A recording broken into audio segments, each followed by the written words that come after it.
care. And as you can see, I'm not in my normal home, my normal abode, looking out with Dubai in a backdrop. Instead, I'm doing this live from a doctor's surgery. And I wanted to have that so you can see and appreciate what it takes to be a doctor. And I'm even wearing a white shirt because this is what you're going to expect from now on when it comes to seeing a doctor. Maybe not me, obviously, for lots of reasons, not least the fact I'm not a doctor. I would be a bogus doctor if you saw me. But you're going to want them to be showing you we're working from an office, going online, and being able to diagnose, I'm guessing about 70, maybe 80% of the ailments that you can describe and show to them. And from that, they'll be able to recommend the next stage, which might be to send you to a clinic to go and see somebody in person. But it means for a lot of sick people, they won't actually be looking to physically turn up until they know they need to get some kind of treatment or a second opinion. Now, this is fascinating, and it's something that's come from really the pandemic, where people aren't going and sitting in waiting rooms, because sitting in a waiting room is a potential death sentence in many ways, especially with COVID, in the fact that if you're sitting there and breathing the air that other people are breathing, if you're feeling symptoms and breathing that in as well, there's a very good chance that that whole place becomes toxic. And so there's a number of changes that have happened in hospitals and had to happen in the treatment of patients that is driving the way that people are thinking about how they relate to each other and how they expect different things from their healthcare providers. Now, that also has a huge knock-on effect on what a healthcare provider or a doctor or an institution that deals with healthcare has to deal with. In this show and Speak on Stage, I've talked about it many times, about the fact that the second pandemic is going to be mental health care. That's something that's not really dealt with at all under current healthcare anyway, because it's really hard to get treatment and insurance to cover mental health treatment. That tends to have to be paid for out of the patient's individual pocket, and it's something where when you start looking at anything outside of the established psychologists, when you start going into neuroscience and NLP and complementary medicine, even life coaching, it becomes a bit of the Wild West, because in fact what happens is none of the established organizations want to really look after that, because it doesn't make them money, to be honest, and it's really hard to regulate. So therefore they leave it to the organizations who look after NLP, who look after neuroscience, who look after hypnotherapy and homeopathy and all the rest of them to police themselves. And that can be problematic. But it also means that you can set up and do a very cost-effective treatment for people from your home or from your home office. So disruption was needed in many ways for a very long time. We're going to be looking at the tech side of that. We're going to be looking at the future of what doctors should be looking at. I'll also be sharing with you what I perceive to be the vision of where things are going to be in the near 12 months to 24 months in healthcare. Now, that's a hugely long time, because things have altered so quickly in what we've gone through. Most of us expected to go through COVID in 2 to 3 weeks. It would be a thing like catching a cold. They give you a decent amount of options on how to deal with it, and just isolation should mean that you get over it and it's a done deal. Now, that hasn't been the case for lots of different reasons, as we know, down to the fact that testing hasn't been done in most countries.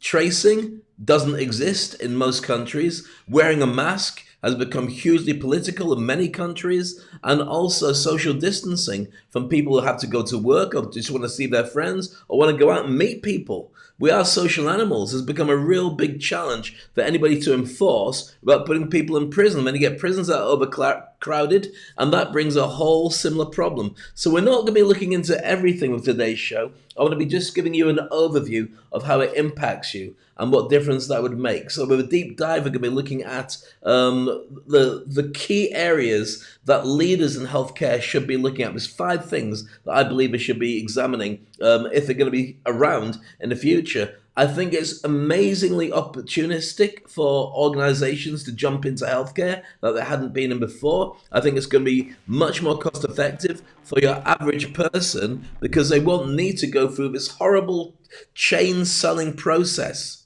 where you've got effectively the insurance companies, big pharma, and the hospitals all doing Operation Money Suck. Now, that might sound unfair to many people, and honestly, I don't care, because it is.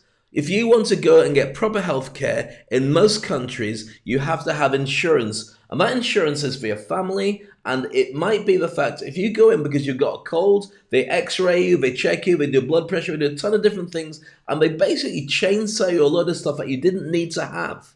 Now, I'm not saying that being thorough is wrong. I'm not saying that procedures are wrong. What I am saying is the system is set up to make it so it's almost impossible to go to a hospital with no insurance and go and see for anything other than a few spots and maybe a broken arm at best without having to pay a huge legacy. Now, in a current pandemic where you've got a challenge of the fact that financially it's very difficult for many people, people are losing their jobs, people are tightening their purses, industries that used to exist are going out of business. We saw innovation change the globe in 2012. And in 2008, we had recessions that really upset people and really changed the landscape, but also opportunities came through. We had the likes of Uber, Airbnb, and many other organizations. They created business out of not even owning property or owning cars. So the best taxi firm, the biggest taxi firm became Uber. And the best place for hotel stays became in people's houses through Airbnb. Now, both those companies are we're not going out of business, but we've had to make drastic cuts because people aren't traveling and people don't feel comfortable sitting in somebody else's car. So that means that a disruption is coming now, which ultimately will grow out of economics, the same as those did, but it will mean ultimately that people will benefit from this. What are those trends going to be? I've got a few in mind, which hopefully will be opportunities for you to be able to realize that you can jump in if you're an entrepreneur or somebody involved in the tech world and make some serious money or opportunities for you to be involved in it, a chance to make partnerships, and also if you're in the healthcare space, maybe from today's show, and I will go over a lot of stuff that will be you've already talked about it months ago. This is just a journalistic view of what I believe is a real challenging area. But I believe that from today, there should be some elements that you could consider doubling down on to really improve your relationship with the outside world. One of the things I'm going to highlight, and especially I'm going to do another section for doctors on doctors, and I'm going to be having interviews in future episodes. This is just me searching the globe, watching videos, putting together what I see as a current situation. I think the days of going to see a doctor, just the way that we always have done before and paying a fortune, are numbered. Telehealth and telemedicine, which means literally sitting at home, putting on Zoom and being diagnosed by a doctor, has been the thing this year more than any time before. And if you are a doctor and you're saying, well, it's not the same, but I can still earn my money, I don't think you can. Unless you reinvent yourself as some kind of industry expert. And that means doing stuff that you've never had to do before. You've studied really hard to get to the level of being a really effective and brilliant healthcare practitioner.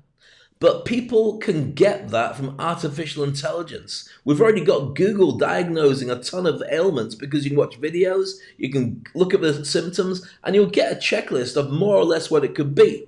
Now, go to a doctor for a thorough search, that's fine, but most people don't want to end up paying those kind of fees. So why should they go to you as a doctor? Well, very simply, you have to make sure that you as a brand are somebody that they rely on. Dr. Oz, Dr. Phil, and Dr. You. That means that when you are speaking on Zoom, they should see that you're looking like you're coming from a doctor's office. You should see the fact that you got to reinvent yourself in a way that you deal with customers. Healthcare has got to include customer care, not just looking up from the top of your glasses, making a few notes and letting them go. You really have to look at what every industry has done in terms of hospitality and relationship build. If you don't do that, people will be able to choose. Because if you're going online, why does location make any difference?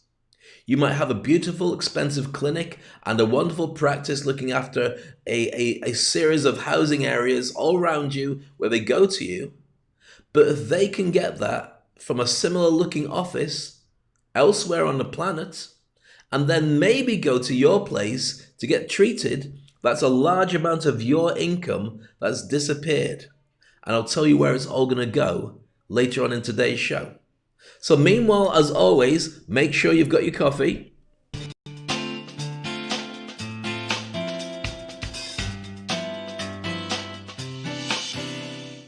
And next up, we're going to be looking at where I believe the future of healthcare is going to be as we're reaching out and looking at some incredible videos. So stick around. We're going live onto YouTube, onto LinkedIn, onto Facebook, onto Periscope, and onto Twitter. Let me know where you are around the world. We love your subscriptions, your likes, your comments. Always say hi and say where you're coming from. And I think wherever you are, whatever you do, you have to pay attention at some point to what's happening in healthcare.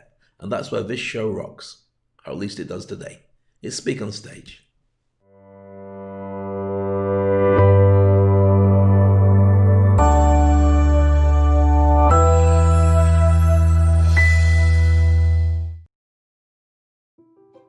What does the future hold for healthcare?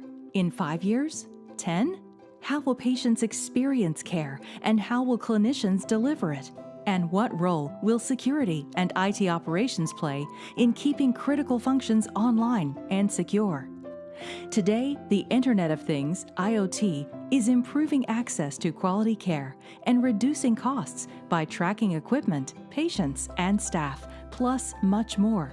We've just begun to scratch the surface. The possibilities are endless. Extending healthcare to the home is already making it possible to collect data and track wellness, which is changing the management of chronic pain and disease. Soon, this data will be integrated seamlessly into electronic health records, so doctors can remotely monitor patients in real time, and it will be more and more common to meet with your doctor from home through telemedicine. Augmented reality, which uses digital images superimposed on live content, and virtual reality, an artificial 3D environment, are some of the hottest technologies today. In healthcare, they can be used to treat addiction, phobias, and PTSD, as well as to help doctors learn about anatomy and test surgical techniques. Artificial intelligence, or AI, is the ability for computerized machines to mimic human thought processes.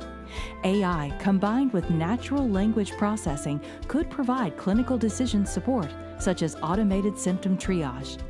In the future, AI could break through boundaries in ways we can't even conceive of right now.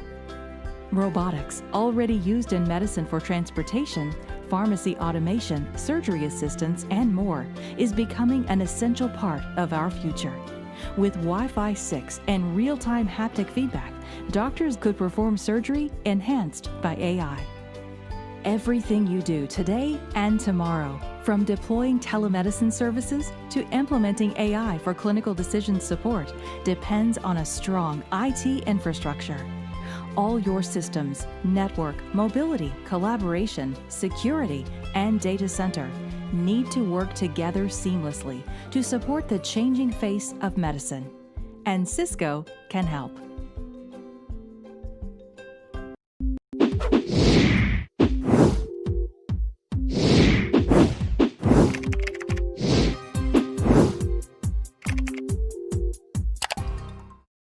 Welcome back to Speak on Stage. It's me, Dave Crane, from my location today in a doctor's clinic.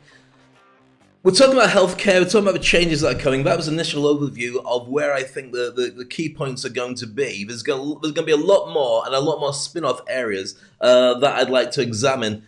Let's take one at a time. I think that the current medical situation that we have around the world has meant that, first of all, COVID just wins on everything. What about the underlying problems that existed in medical situation before? So anybody who had anything that needed treatment before is really being put on the benches. And it's not because of the hospital's fault. It's not the doctor's fault. It's a pandemic that's come out and trumped all. No pun intended. Well, maybe a little bit of a pun intended. But that's come out and made sure that anybody who had other ailments is thinking, well, I don't really want to go to a hospital. I'd rather just stay at home. And if I have to, I'll get onto a doctor and see. Now, that becomes really efficient when you're living in countries like Sweden and so on, where they've had this kind of treatment available for a very long time. They can easily send you to a digital pharmacist, or the doctor can get the stuff sent to your house and just basically diagnose you as you stand, or as you sit, or as you lie down, depending on how well you're coping with your particular ailment. So that makes a lot of big differences. Means that you're going to be looking at a global market of who you can deal with when it comes to doctors, It also means that it's not necessarily your doctor that you're going to be dealing with. Now, I grew up with the same doctor for most of my childhood and early teens until I moved away to university. This doctor, Dr. Beatson, I'm sure he's not watching, was I knew his kids from school, and he was the family doctor. We all went to see Dr. Beatson, and he looked after us. Now, in a global market, that changes. Now, ideally, we want to be with a doctor who knows, likes, and understands us. But if that's going to cost a fortune, or it's whoever's available, why would you care? I know you care, but financially, why would you care? Let's put this into a different spin, because I know you're wondering where are we going with this. Remember when once upon a time you would go to the bank and you'd wait, you'd queue, you'd pay in your money, you'd talk to an attendant who would then line you up to be able to talk to somebody about your account. Maybe you talk to the manager, or maybe you talk to somebody else who could talk about your financial challenges. Done. If you wanted to make a phone call, you'd phone, somebody in the bank would pick it up and talk to you, and you'd talk to a bank manager or whoever you needed to. You get your details and put it down. Bang. Now that's a phone from the days when you used to do that. Well, now I want you to consider something slightly different. Now I want you to consider the fact that banks now, you don't end up talking to anybody anywhere near your bank. You talk to a call center. Call centers predominantly in the Philippines or in India or in Pakistan or somewhere where it's more cost effective to hang banks of trained people on phones, picking them up and talking to the people who go to a local bank. So those guys are trained to have an accent that sounds either English or American or wherever it is that you're calling from, to even sound sometimes locally like they're coming from your region. They're also trained to know where the bank is situated. So if you say, is the bank near the supermarket? Which supermarket do you mean? Oh, I mean the wholesale supermarket. No, that's around the back. They've been trained with all those details to be able to answer those questions, but they could be in a call center elsewhere. Now, here's another fact I want to add to this. The fact is that when you look at somewhere like India, there's no accident that in India you've got some of the best trained doctors, the best health practitioners, the most cost-effective treatments, and that goes on for computers as well. I'm not going to talk about computers and IT at this moment, but if you look at even the tech industry, how many CEOs in America or globally are actually Indian?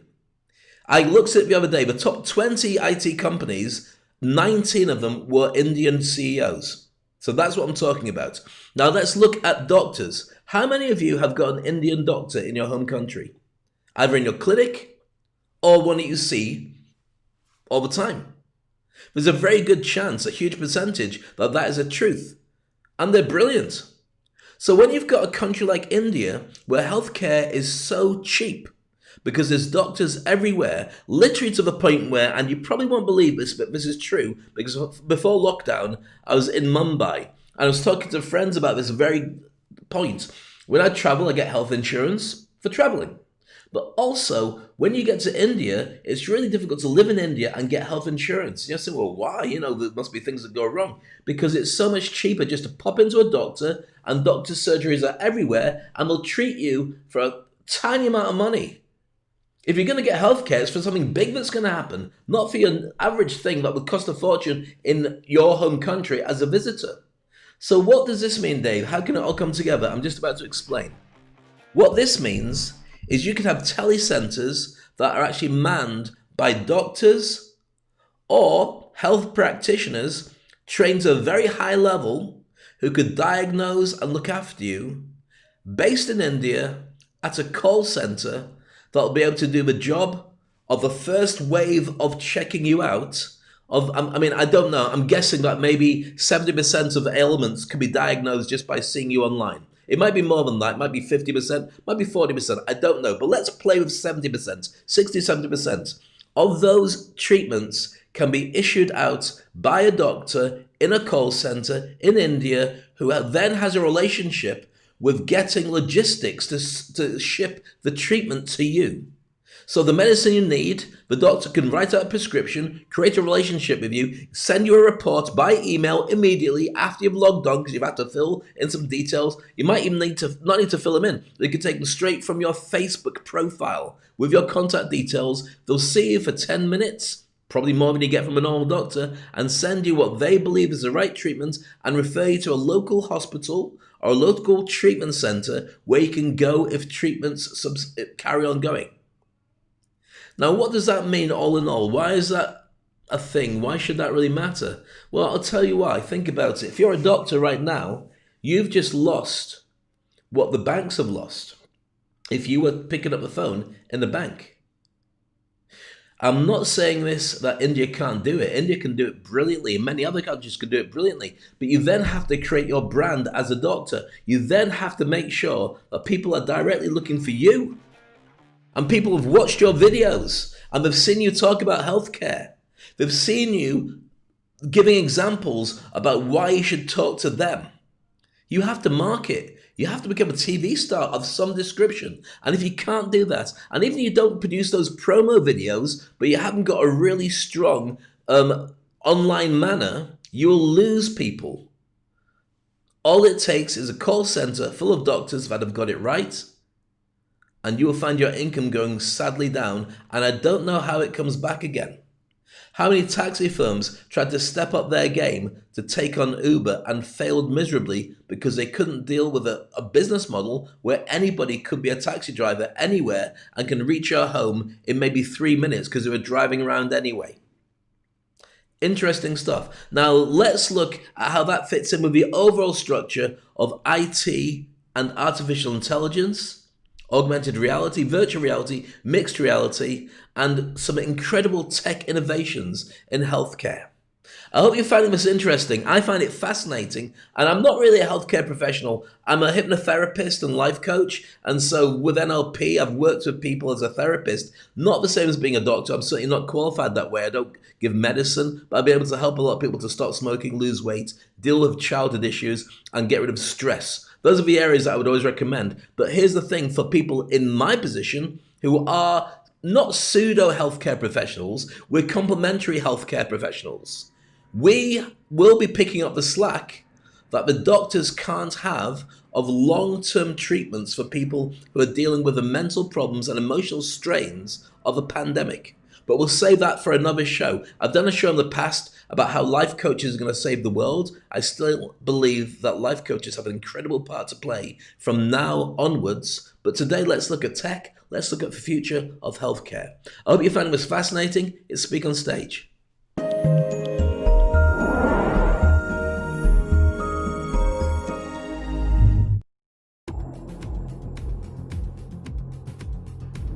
While it remains true that the coronavirus global pandemic has hindered some, if not most, small and big businesses alike worldwide, after the pandemic is over, there may be a silver lining to all this, at least as far as virtual reality is concerned. May is a key word here, but if we take lessons from past historical events, for example from the most fatal pandemic in human recorded history, which was the Black Death, that ravaged the Old World, peaking in Europe from 1347 to 1351. Almost right after came the Renaissance, a golden age of discovery, art, philosophy, humanism, and yes, even technology, marking the transition from the Middle Ages to modernity. Today, it may seem a bit of a stretch to suggest great times await virtual reality, while the world is, quote, shut down and businesses are going under left and right, but think of all the producers, developers, software engineers, game designers, who have had the opportunity to take a break and reflect about the future. It's reasonable to assume creativity will skyrocket. Of course, many of these people work remotely and perhaps have had to work even harder during these foul times. Nonetheless, it's sensible to expect an improvement of virtual reality, not despite the pandemic, but because of it. Steam conducts a monthly survey to collect data about what kinds of computer hardware and software people are using. An analysis showed Half-Life Alyx had nearly 1 million additional monthly connected VR headsets. It's expected that in a self-isolated world, people will be using more and more of online services, but for virtual reality, 1 million VR headsets over the course of a month is a huge number, especially because these users came from a single source.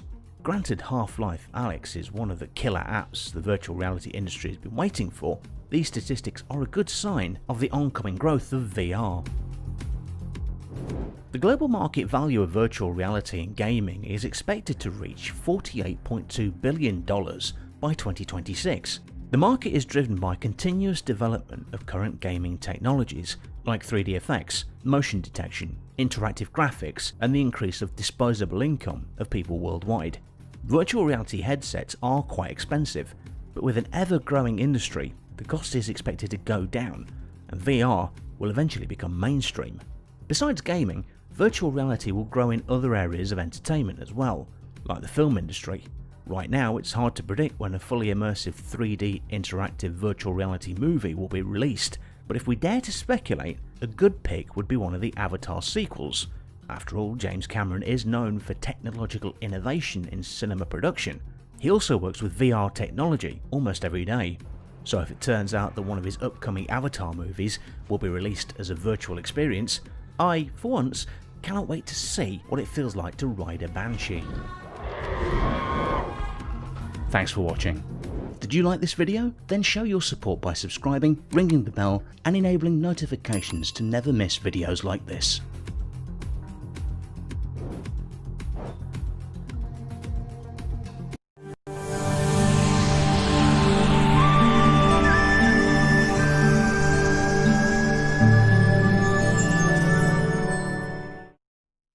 So if you just joined me, welcome to Speak on Stage. My name is Dave Crane. Today, broadcasting from a doctor's clinic, because this is the future of telehealth, and that's what today's show is really all about. A sister video to the one we've just been looking at is what we're going to be checking out next, because I've already talked about some of the personnel changes that are going to happen. It's not going to change the nature of being a nurse, even when they bring in artificial intelligence, because one of the things that's been knocking on the doors for ages has been smartwatches. Smartwatches that when you click on them, they're checking on you anyway. They know what your actual details are about your health care. They know what's going to happen if it all goes wrong. They can alert a doctor. They can get an ambulance. Mine's checking on my heart rate as we speak. If it drops between a certain level, it could alert a hospital to say, I think you need to check on Dave, or at least send a call to him. It can have all your blood types and everything. Now, this is smart business, wearables. A friend of mine has smart clothing that diagnoses whether somebody's got cancer or not, or if somebody's got COVID. Your clothing is checking on your temperature and checking on certain parts of you to be able to see what's going on. This is a fascinating thing, and it's going to become the norm. One of the wonderful situations that you could end up with is being there where suddenly you start feeling something going wrong, or even before you start to feel it, an alarm goes off telling you to check your notes. You check your notes on your watch or whatever that you'd see the details coming through on, and it starts telling you what it believes that the problem is going to be. It gets that ambulance, it gets the doctors alerted, it gets the treatment ready for you, and before you know it, it's all sorted out for you. You can say yes or no to go forward to a pathway because it's already booked all the details that you need to be able to stay there. It also could diagnose a range of different symptoms that could lead to an eventual diagnosis of what the problem could be. So you don't have to go to a doctor. You just get it directly from your artificial intelligence app, which is built in. And the more that you use it, the more it gets to understand you. It knows whether you want to be on high alert or low alert, depending on your age or your previous symptoms. And you can really have an incredible relationship with your body. Right now, every stage that goes into checking on how well you are has to be paid for. You feel a bit paranoid, you're worried about you got COVID, it's going to cost you a fortune to be told no you haven't.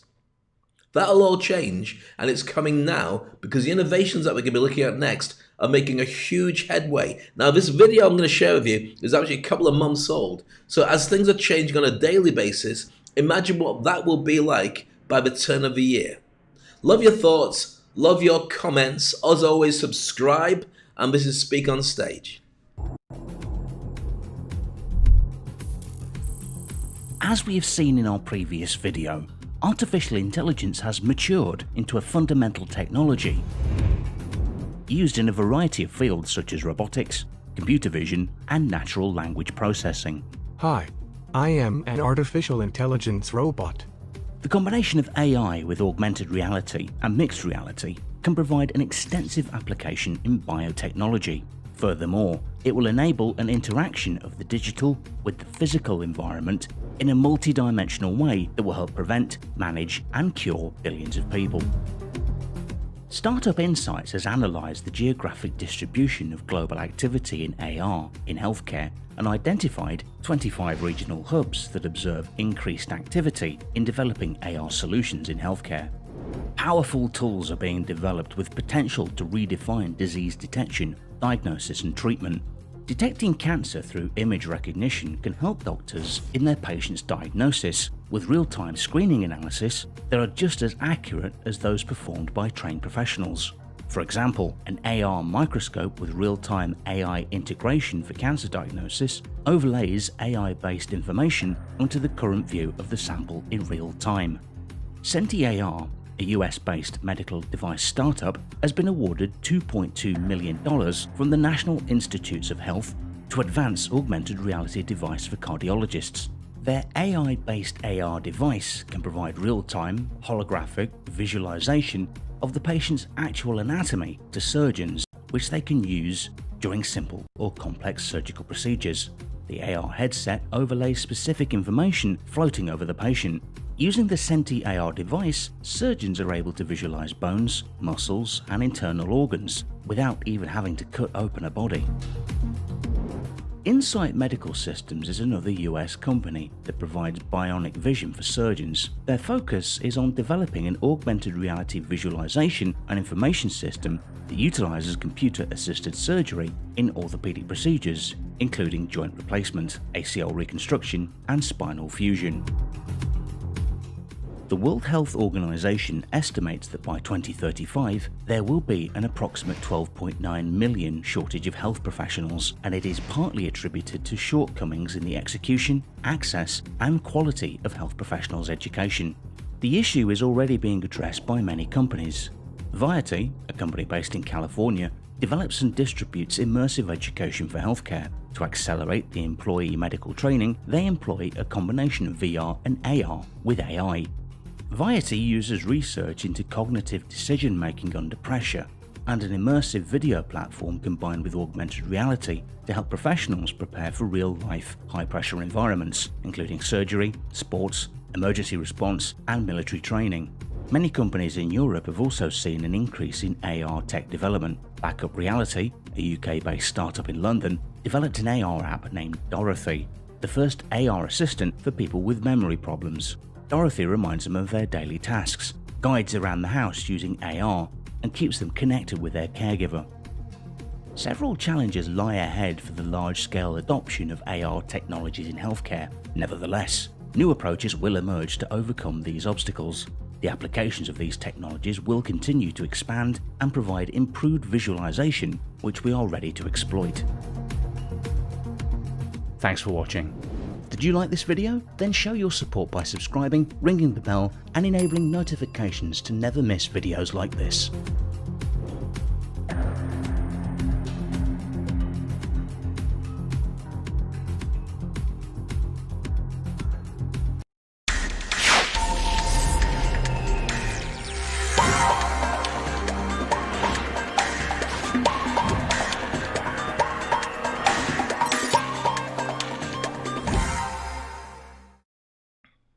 So welcome back to Speak on Stage. My name is Dave Crane. Today is all about the future of healthcare and telemedicine. I will be doing a future follow-up on this particular episode specific to doctors, specific to what I believe doctors are going to need to be able to do to grow their brand, to do more effective telemedicine, and also deal with the challenge that they're going to get, which is if everyone's online, why should anybody come to you?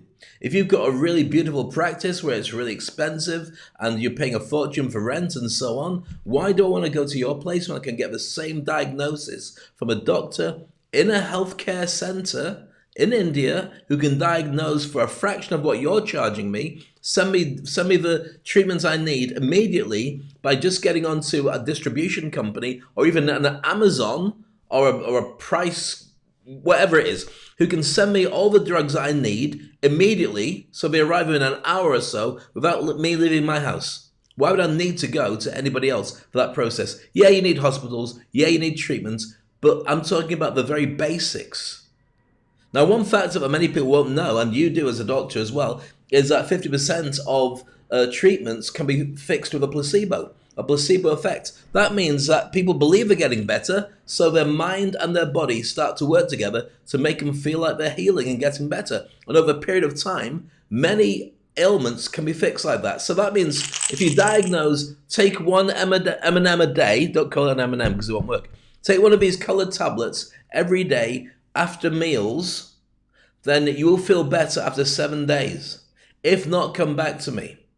Now that's loaded with lots of things, not least the fact after 7 days you'll know whether it's working or not, because most things you get over after 7 days. But for your average person, that means they're paying for a fortune for the treatment, to see you, and also to get the medicine at the same time. Now these aren't secrets, people know this anyway, and that's how a lot of doctors make their money. I don't have a problem with that. It's a business. I get it. And it also means as a doctor, if somebody does have something that's wrong with them, you can diagnose it because you've trained for years to be able to pick up and save lives.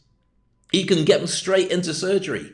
You can make a phone call and get somebody to come straight in, put them onto a stretcher, and give them the problem of a cardiac arrest or whatever was coming that they had no idea. They just felt they were feeling a little bit faint and short of breath. I get all that, but what I'm saying is there's going to be a disruption in healthcare. Now, if you're a leader in healthcare, you have a challenge on your hands. Now, this is an interesting article from peoplefluence.com. I think it's probably a magazine as well. I've not checked. Does anyone make magazines anymore? Does that business model still work? I'm not sure.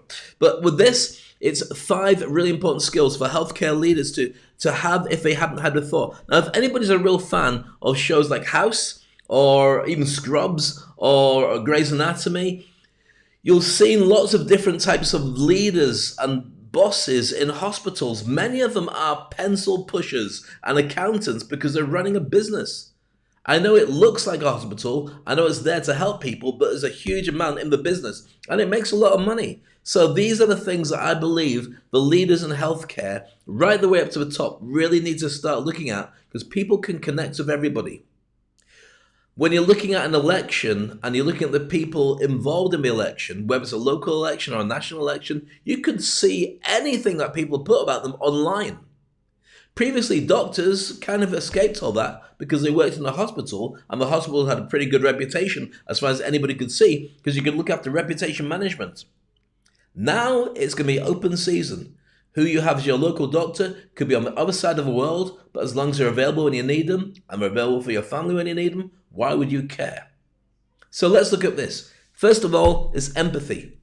Your ability to feel and to appreciate and understand how others are feeling, but also understand how best to get the person that you are and the way that you feel translated to the way that they will receive it best.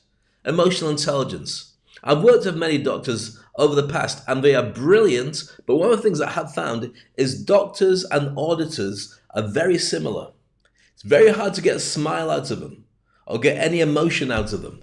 Now, I can understand that because they have to have a straight face. They have to make sure that that smile is applicable even in the worst possible situations. And they go through really challenging situations with every client, and that might be a 1 minute, 2 minute, 5 minute, 15-minute consultation. They have to reset, recharge, breathe in, and crack on with the next thing. Not an easy job to do, but more than ever, when it's online, that empathy has to be broadcast. He said, coughing, talking about healthcare problems. Excuse me. Thank you. That empathy has to be something that people can see and people can feel from right across the globe, wherever they are. But that's also, as a healthcare leader, you have to be able to make sure you can do that with your team. Now, it might mean that your hospital, like many in education are finding, will be you in your office with a handful of staff around you and your doctors working from a home office. Now, you might say, that's ridiculous, Dave. We're going to have to be near a hospital. Well, what if you set up a virtual business like an Uber, where doctors work from home? They only take care of the diagnoses. They don't actually do any practical work, or maybe they do on a weekend or something like that, or they put in hours at the beginning of the day or whole days on their own just doing telemedicine. Now, that will be a thing, guarantee, but your job changes. You don't have to pay for a hospital, but you do have to make sure that you're connected with everybody. That means heightened levels of communication. It means teaching people to do stuff like I'm doing right now. How to put on effectively a show using Zoom, using Meets. WhatsApp is going to go to teleconferencing. There's lots of different things that are going to be in the market. Now, typically doctors don't say that, oh, I've got a problem. They don't believe that. They have, I won't say it's a God complex, but you know exactly what I'm talking about. That will be a challenge because people will pick up on it. If all you have is the ability to read somebody in front of you very quickly and diagnose what's going on, they have options, not just location. So communication is very effective. Strategic decision making, you will have to make sure that whatever it is that you decide amongst your staff about where you move forward and what it's going to have of the industry, that you make the right decision. It's not easy. It was never easy before, choosing which drugs to deal with, which suppliers. Now you're going to have to be working with a workforce that are outside. Maybe you've got an international workforce all across the country. Maybe what you do is you forfeit having one hospital in favor of having a number of telemedicine practitioners all across the region. There's lots of different business models, but you have to be on top of it. Self-awareness, another problem, as I mentioned with the God complex that many doctors have, being aware that you do actually have flaws yourself and people will perceive who you are and what you do. You cannot hide in your ivory tower forever. People need to see you. And if you're wondering, well, why should I do that? I've got people they can see instead of seeing me.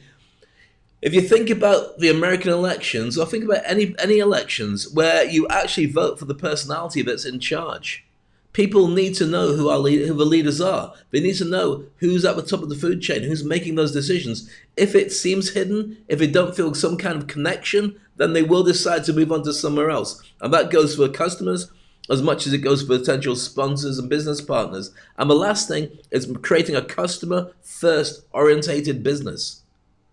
For many, many years, healthcare hasn't been about the customer. And don't pretend it has. I know the customer is the product. I know the customer is the reason you make the money. But there's been so many levels where a doctor, for instance, might never turn down doing a surgery, even if it's not their area of expertise. They'll do it because it's a chance to do some work on that and they'll probably learn from it. Well, I'd rather not have a doctor experimenting on me. Okay, I'm talking surgeon, not doctor. I'm getting them a little bit confused, but you know the basic thing we're talking about. You're going to have to adapt the same customer service mindset that exists in hospitality, hotels, restaurants, airlines, in every industry, shops that deal with customers. You are now going to have to think like that. You can't just send them a bill and say, I hope you feel better soon, and take them out to the taxi rank. People will talk. And you've got 7 billion people to play with, but also they now have access to lots of different places outside of their zone where they can get a doctor much cheaper than the ones that you're providing. And if that's not happening now, it will be happening very soon. So that's for the health decision makers. Important skills, I believe, and there will be lots of people saying, Dave, you have no idea what you're talking about. You don't do what I do. You know what? I don't really care what your opinion is on it. Why? Because I'm not in your position. I'm sharing this because I hope it might help. That's all.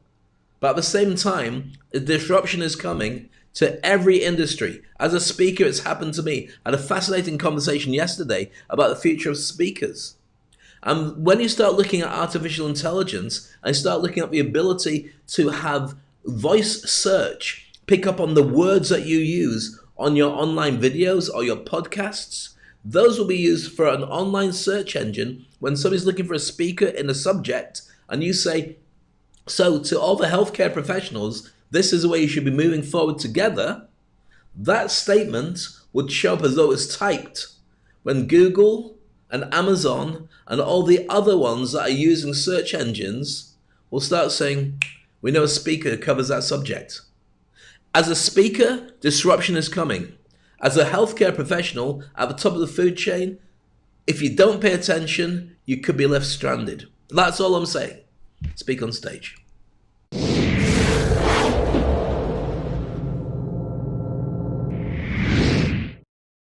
So as always, I've probably upset a few people. That's cool as well. I want to share with you now what I believe are the key areas that if you're a healthcare practitioner, you should be addressing. We've already gone for a number of the tech ideas and a lot of the personal ones and a lot of the reinvention of your business model. And there's a load of stuff I haven't even mentioned that either I couldn't fit in or you are aware of and I'm not aware of the industry yet. So hopefully that will come from some of the top interviews I'm going to be doing in the coming weeks and episodes. So the future of healthcare and telemedicine, let's look at a couple of things. First of all, doctors going online. It's a thing, it's happening now already. Clients get home telemedicine and the cost of insurance goes down. This is going to happen. Whether or not insurance companies like it or not, it will be a different price war. Now what's happened before is a price has been set at a certain level. Whereas it's a monopoly, it's a mafia thing, making sure that everyone has to pay a fortune for health insurance, which they might never need. But when they do need it, we'll wish they'd paid for it. I know what it works like. But that price goes down when a lot of the overall costs of working with a doctor go down. A lot of the options then become a lot cheaper. When you look at some of the supermarkets in the US, I think Walgreens are now having doctors inside the store in a special office that you can go in and see a doctor while doing your shopping. And that's super cheap. You don't need insurance, maybe $50 to go and see somebody. That will become more and more in more countries. And it does work out effective for everybody, but it does disrupt the existing business. All right, number two, turning malls into experience centers for health education and special interest groups. With COVID-19, less people are going shopping. With Amazon, less people are going shopping. So you have these community centers that have already been built. And especially made with escalators and shop fronts for people to sell. Now, right now, a lot of them are boarded up because they've gone out of business. But they will turn into experience centers where businesses will go to then do tele-evangelizing, then do telehealth, telemedicine, tele-whatever. You could service a load of people by just going there. People can go and see you, but more likely you'll have a little broadcast studio and using 5G technology and other technology, you could broadcast from there because people can come through and see you because they're used to those centers. So then as they become experience centers and malls turn into community centers, that will also be a logistics center for distribution. So you might be next to the distribution hub that gets all the pharmaceuticals sent out as you do your broadcast. And all you do is treat it like a radio station or treat it like CNN. Now it's my hour. I'm here for you. I'll talk about all the stuff I want to talk about, which is what I want you to focus on. But meanwhile, if you have an inquiry, call me now. I'll talk to you live, or I'll put you through to one of my colleagues and you can have a private room so you can get a consultancy with them. Zoom allows you to do that, and that's only Zoom at the beginning. You think about the amount of technical platforms there are that really do address super confidentiality and security and have it all set up. So this would be a really good business model. Okay, number four, everybody gets savvy with digital stagecraft. That's what I teach. I teach people how to be great on video, how to do Zoom, how to integrate it with social media, how to create your web imprint, and how to get your business so people can find you, how to become an industry icon. Doctors, you've never had to do that before. Not really, because you can take care of it by being in medical journals and being on the wall on the entrance to the hospital. The hospital will take care of all that.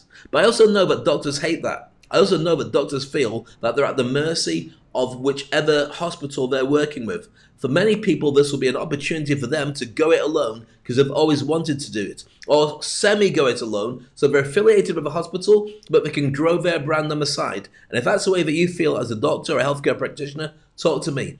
Today's show, we have a survey that you can do that'll allow you to understand how you can really do well with this. We'll talk about that more in a few moments' time. Okay, loneliness, anxiety, depression, and suicide become new pandemics. This is already happening now. This is going to be a huge challenge for the healthcare industry because it doesn't deal with loneliness. It doesn't deal with anxiety or depression or suicide.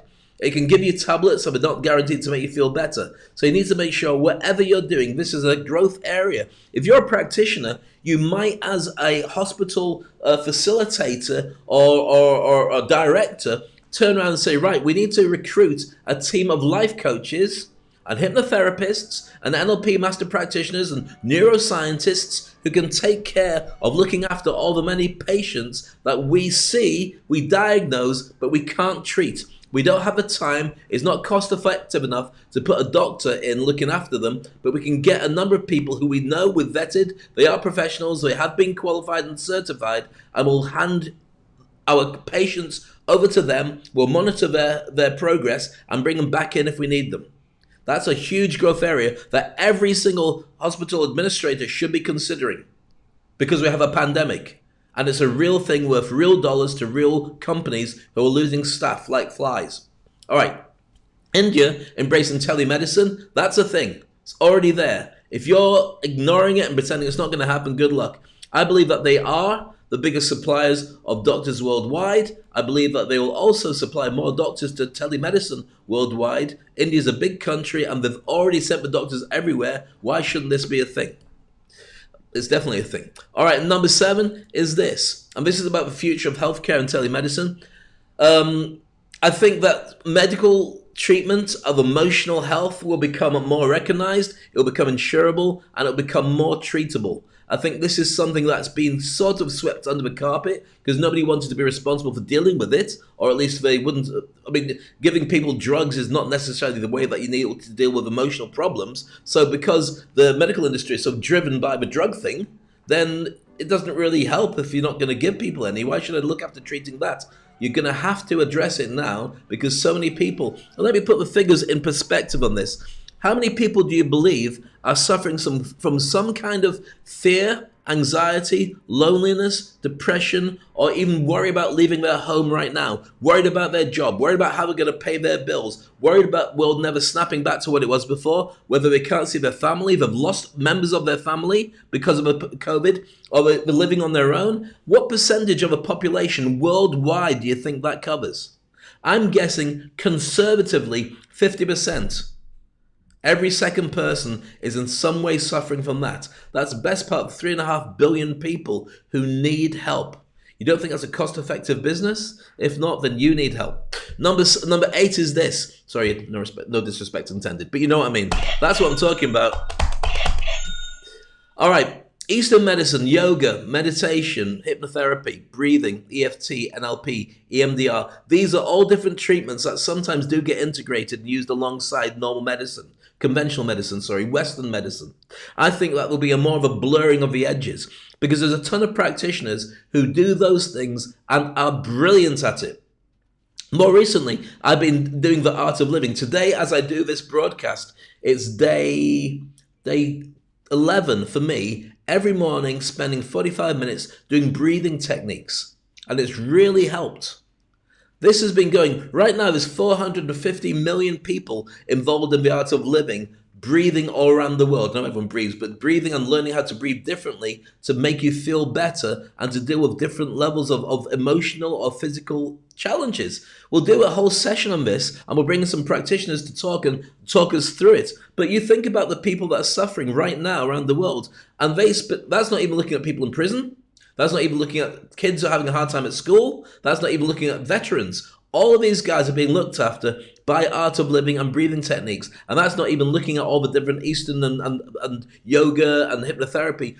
This is a huge market that if the guys are involved in normal conventional medicine do not pay attention to, they may find they're not allowed to play with it anyway because everybody's online and everyone can start their own business. Why, if I'm a successful hypnotherapist, would I care whether I get a referral from a doctor or not?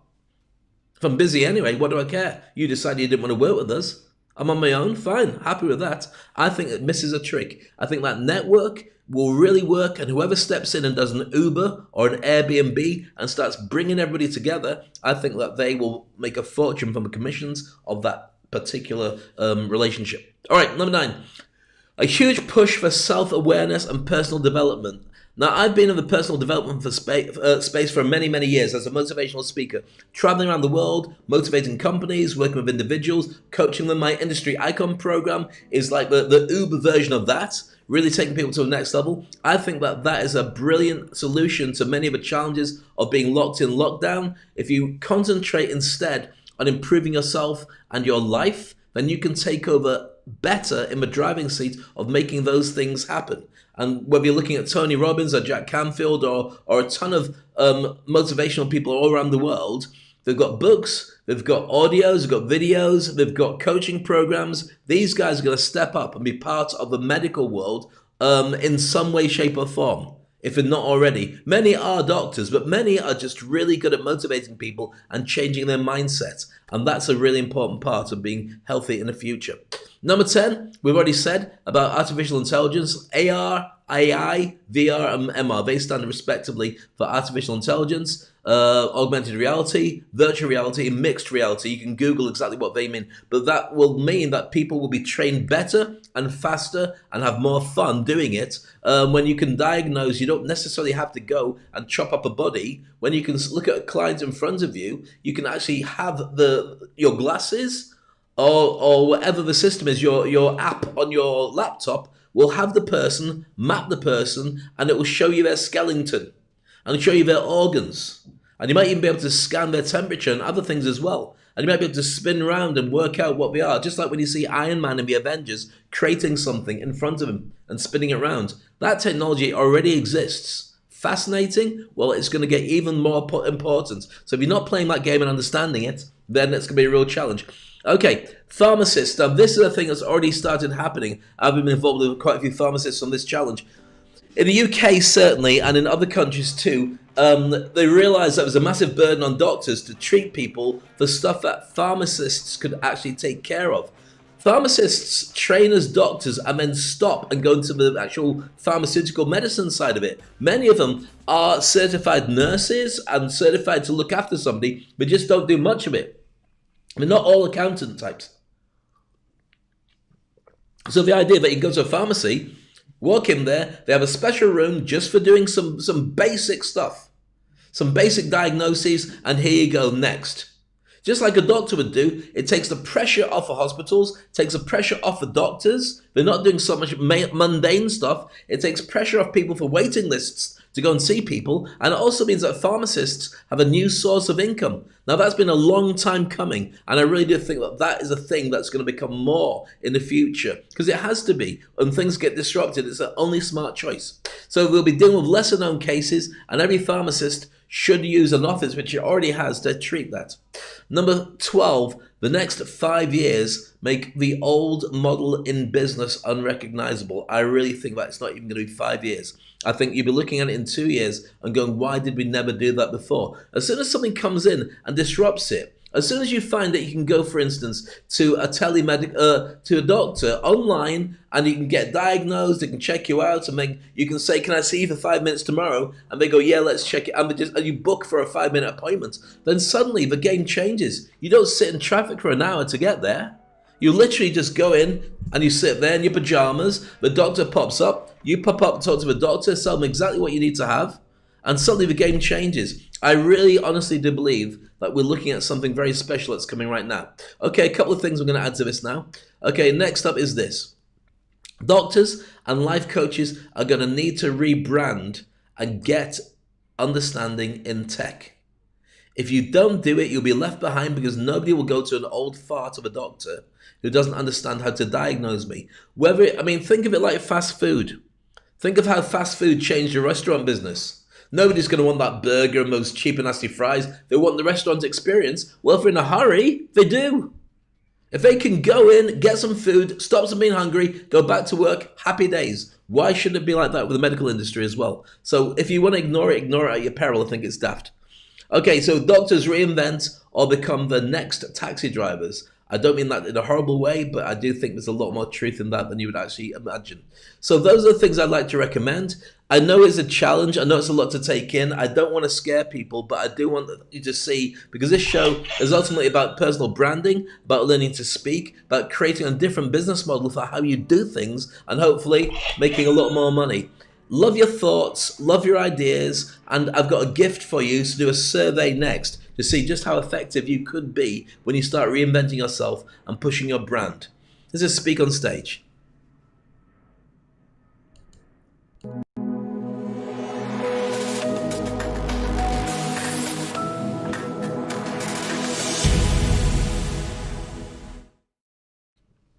Well, a bit of an action-packed show today, and thank you very much for sticking with us. and I hope you got some value out of it. I'm Dave Crane. This is Speak on Stage. As always, we love your thoughts, your comments, your shares, and we have some fascinating comments all the way through today's show. Feel free to share this with anybody you know in the telehealth industry, because I really think that their ability to see where things are going, and I know they read the journals, I know they watch the videos, and so on, but this is really specific about how you as a medical practitioner can reinvent yourself. Now, I want to share with you something I've got for you. When you go to the Speak on Stage website, then you'll be able to see that it looks a bit like this. Excuse me.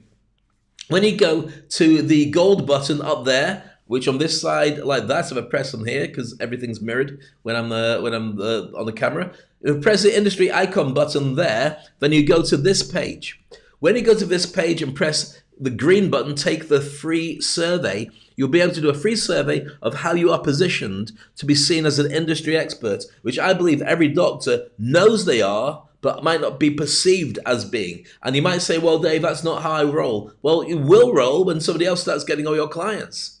And that somebody else pushes out their brand, brings a load of people under their umbrella, and suddenly the Dr. Smith brand becomes a thing.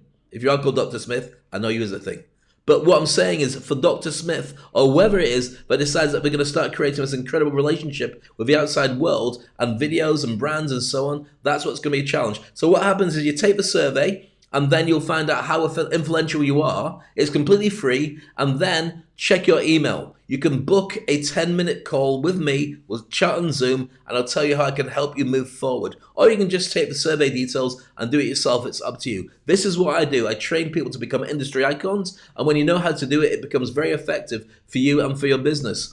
Whether it means setting up your own TV show, or setting up your own podcast, or creating a blog and being more effective with social media, or understanding how to make collaborations, sponsorships, partnerships, getting yourself into a new market that you hadn't considered before. I'm working with a number of people in the medical industry as we speak who are very effective, but they realize the one thing that's missing is their brand. In a world where you are perceived by the name you put into the market, if you think about it on social media, all your social media has your name on it. And that's the brand that people perceive when they're looking for you. And when your name keeps coming up again and again as the expert in something, then people want to spend quality time and money with you. My job is to make sure that you can be perceived and you do make money without doing it. So make sure you go to Speak on Stage, click on the industry icon button, take the survey, contact me directly. Let's have a Calendly link and a chat, and let's see where we can take you next. And this is, it's a game changer, obviously, so I recommend for you to take it. If you're not involved in the medical industry, but you're still interested in your own industry to see what this could bring for you, the survey is free. Go and do it by all means. Just go to speakonstage.com, press the gold button for the industry icons page, click on the survey, take the survey. It'll take you 5 to 10 minutes. But from there, you'll have a score which will tell you exactly how effective you are when it comes to actually looking at your own brand online. And if you're on LinkedIn, you're doing this anyway, but maybe you're doing it blind, not knowing what you're actually doing, hoping it's going to work.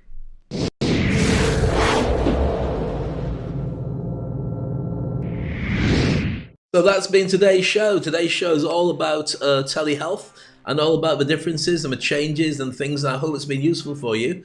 With that, we shared a lot of different things. That was it, the future disruption of telehealth. And hopefully with that, we taught you a load of stuff that would be useful for you to be able to move forward and make a huge difference. There will be other shows I'm doing, but I always love your feedback. Share this with people. Please feel free to do that. Whether somebody's going through a challenge with healthcare, or somebody you know is very smart and wants to be involved in a different industry, or somebody's developing tech and they want to be able to tap in. There's a ton of different ideas in today's show alone of where you could be able to move forward and make really effective headway.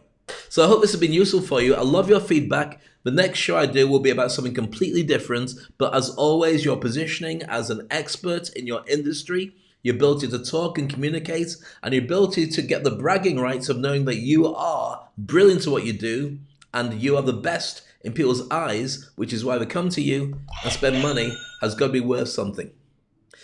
Healthcare is, in my opinion, the most important part of our lives right now, apart from internet and food. Staying safe is the only way we're going to be able to move forward. As always, wear a mask, social distancing, but I hope we come to a time where the people I've been talking about in today's show will come up with solutions, vaccines, and ways of making it much more comfortable for us to live the lives we're living right now, but with a much bigger smile. I'm going to leave you with a short video. As always, take care of yourself, stay safe, I'll talk to you soon. Thank you.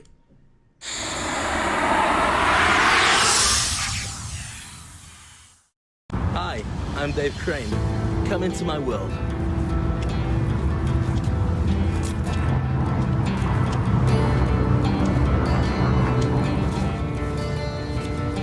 The world is a challenge. It's going to keep throwing things at you. Once upon a time it was easy. You went to school, you went to work, you did your job, you got a job, and everyone treated you well. You could look after your family. You could have a nice home. You could take great holidays. You could do anything you wanted to do, but the game has changed. Once upon a time it was very simple. All the things that we believed that the system told us we could do just don't work anymore. And nobody's told us how to deal with it. This is why we have to start again. We have to reinvent. We have to find a new way to move forward. Once upon a time, you had a safety zone. And in that safety zone, you had a comfort zone. And the world told you that's how it should be. But it's not like that anymore. Your safety zone is over here. That comfort zone is not going to work anymore. The only way you can do it is you learn to speak. You learn to grow your brand. You learn to be independent of the world and let the world come to you. If you keep chasing, it's not going in the same direction that you thought it was. You have to find a way to be the very best you. And when you have, the world will be ready to take you on, look after you, and look after your family at the same time. We've never had such an exciting time to be alive, but it is tricky and it is uncomfortable, but I know that you can do it.